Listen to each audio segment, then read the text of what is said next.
Hello friends, हमारे ज्ञान की बातें चैनल में आप सभी का स्वागत है। भक्तों, आइए जानिए किस दिन जितिया व्रत किया जाएगा, जितिया व्रत कब किस तारीख को मनाया जाएगा, डेट सहित जानिए। शुभ मुहूर्त माताएं संतान की दीर्घायु के लिए करती है ये जितिया व्रत। जीतवाहन भगवान को प्रार्थना करके बोलो जीतवाहन भगवान की जय।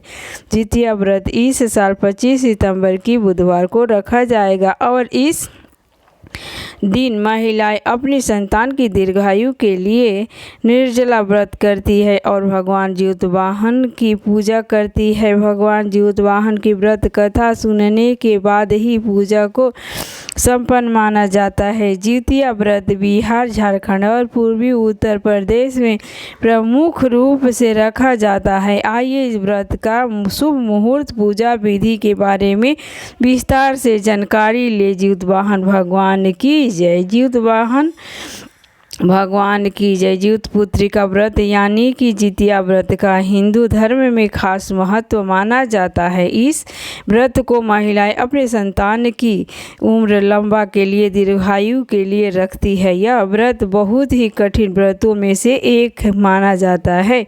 महिलाएं बिना अन्न जल ग्रहण किए इस व्रत को करती है और अपनी संतान के बेहद स्वास्थ्य और सफलता की कामना करती है। इस साल यह व्रत महिलाएं 25 सितंबर बुधवार को रखेगी।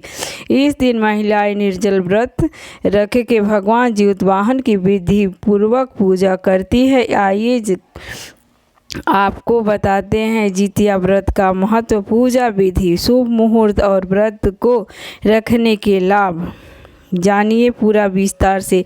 जितिया व्रत की तिथि कब से कब तक है। जितिया व्रत आश्विन मास के कृष्ण पक्ष की अष्टमी तिथि को रखा जाता है। आश्विन मास के कृष्ण पक्ष की अष्टमी तिथि इस बार 24 सितंबर दोपहर में 12:38 पर लगा जाएगी। उसका समापन 25 सितंबर को दोपहर 12:10 पर होगा।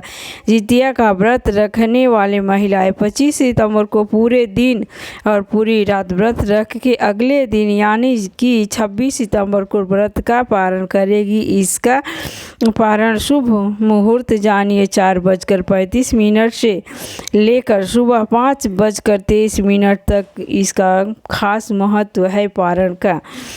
जितिया व्रत का महत्व जानिए। जितिया व्रत प्रमुख रूप से बिहार, झारखंड और पूर्वी उत्तर प्रदेश की कुछ हिस्से में रखा जाता है। माताएं संतान के लिए निर्जल व्रत करके भगवान जीतवाहन की विधि विधान से पूजा करती है। मान्यता है कि इस व्रत को करने से आपकी संतान के ऊपर से हर प्रकार का संकट टल जाता है। इस व्रत को महिलाओं को हर साल करना होता है और बीच में कभी छोड़ना नहीं होता है। ये व्रत बहुत ही पूजा विधि जानिए।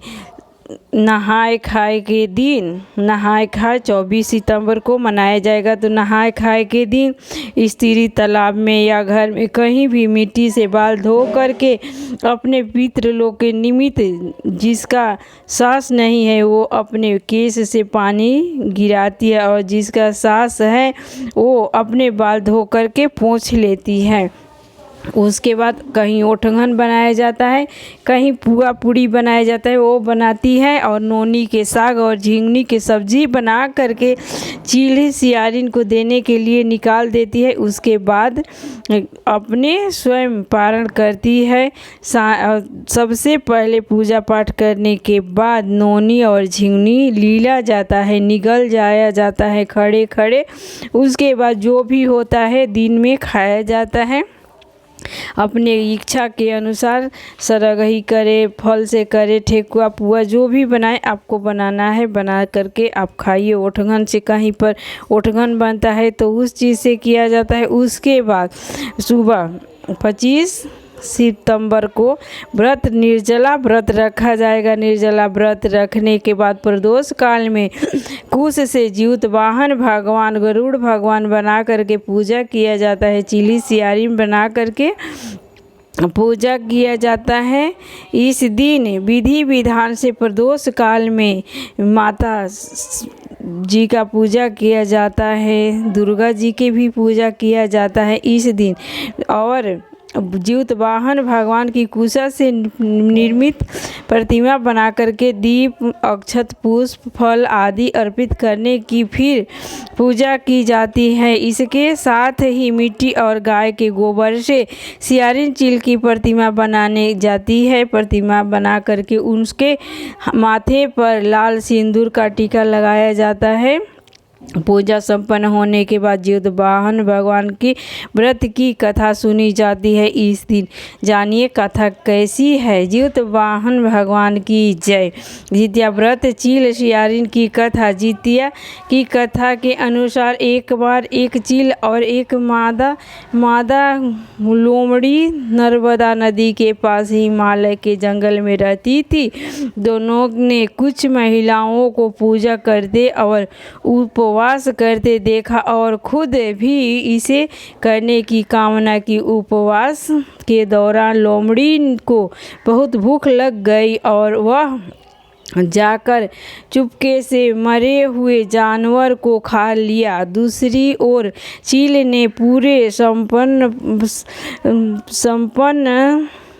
के साथ व्रत का पालन किया और उसे पूरा किया।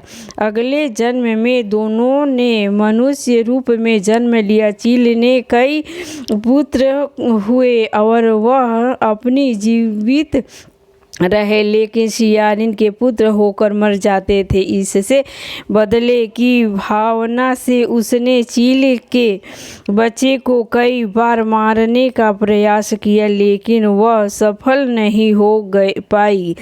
बाद में चील ने सियारिन को अपने पुत्र जन्म के जितिया व्रत के बारे में बताया। इस व्रत से सियारिन ने भी संतान सुख प्राप्त किया। इस तरह यह व्रत संतान सुख की प्राप्ति के लिए जगत में प्रसिद्ध हुआ है। ये व्रत अवश्य करना चाहिए। जितिया व्रत ज्योत वाहन की कथा जानिए। इस कथा के अनुसार ज्योत वाहन गंधर्व के बुद्धिमान और राज थे। ज्योत वाहन शासक बनने से संतुष्ट नहीं थे और परिणाम स्वरूप उन्हें अपने भाइयों को अपने राज्य की सभी जिम्मेदारियां दी और अपने पिता की सेवा के लिए जंगल चले गए। एक दिन जंगल में भटकते हुए उन्हें एक बुढ़िया विलाप करती हुई मिलती है। उन्होंने बुढ़िया से रोने का कारण पूछा। इस पर उसने उसे बताया कि वह सांप नागवंशी के परिवार से है और उसका एक ही बेटा था। एक शपथ के रूप में हर दिन एक सांप परिराज गरुड़ को चढ़ाया जाता है और उस दिन उसके बेटे का नंबर था। उसकी समस्या सुनने के बाद ज्योत वाहन ने उन्हें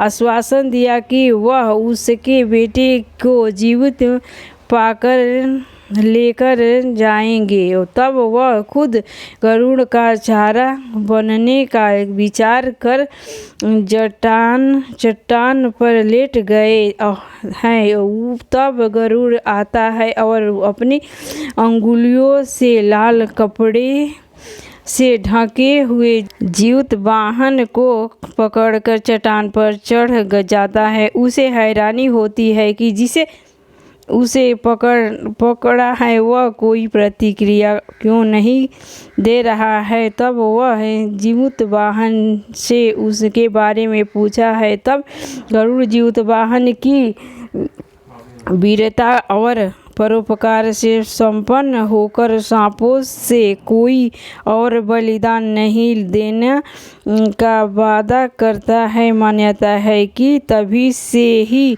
संतान की लंबी उम्र और कल्याण के लिए जितिया व्रत किया जाता है। बोलो ज्योत वाहन भगवान की जय। जितिया व्रत की कथा महाभारत में युद्ध में पिता की मृत्यु के बाद अश्वत्थामा बहुत क्रोधित था। तब पिता की मृत्यु का बदला लेने के लिए पांडवों से शिविर गया और उसने 5 लोगों की हत्या कर दी। उसे लगा कि उसने पांडवों को मार दिया, लेकिन पांडव जिंदा थे। जब पांडव उसके सामने आए तो उसे पता लगा कि वह द्रौपदी के 5 पुत्र को मार आया है। यह सब देखकर अर्जुन ने क्रोध से अश्वत्थामा को बंदी बनाकर दिव्य मणि छीन ली। अश्वत्थामा ने अब इस बात का बदला लेने के लिए अभिमन्यु की पत्नी उत्तरा के गर्भ में पल रही संतान को मारने की योजना बनाई। उसके गर्भ में पल रहे बच्चे को मारने के लिए ब्रह्मास्त्र चलाया, जिससे उत्तरा का गर्भ नष्ट हो गया। लेकिन उस बच्चे का जन्म लेना बहुत जरूरी था, इसलिए भगवान कृष्ण ने उत्तरा के मृत बालक को फिर से जीवित कर दिया। गर्भ में मरकर जीवित होने की वजह से इस तरह उत्तरा के पुत्र का नाम जीवित पुत्रिका और परीक्षित हुआ। तब से संतान की लंबी आयु के लिए जितिया व्रत किया जाता है। बोलो जीतवाहन भगवान की जय, गरुड़ भगवान की जय, चिल्ही मैया की जय। फिर ऐसे ही वीडियो लेकर के आऊँगी। इसमें 3 कथा है जितिया व्रत का।